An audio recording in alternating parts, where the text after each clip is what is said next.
Durant els propers dies 21, 22 i 23 de maig de 2021 tindrà lloc a Falset la segona edició del Congrés de la Jota, després de l'èxit i l'expectativa creada pel primer congrés celebrat el 2018. Avui en parlarem amb Rosa Poy, regidora de Cultura de l'Ajuntament de Falset.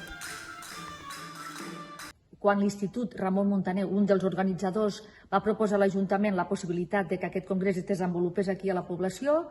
com aquí, al Priorat, la jota és una dansa molt arrelada, que es balla, que està viva, doncs vam apostar decididament perquè nosaltres fóssim la seu d'aquest segon congrés sense cap dubte. Doncs hi ha una part de presentacions, ponències, comunicacions, col·loquis més aviat al matí, i de cara al vespre hi ha espectacles oberts al públic en general.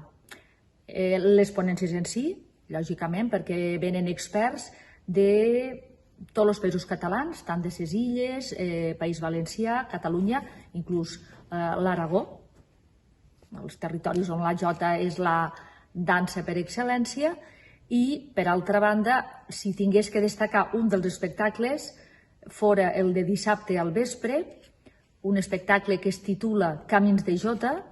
amb els Quicos, Quico el Celio, el noi i el But de Ferreries, acompanyats per la banda Vila de Falset i la companyia local de dansa La Clavellinera.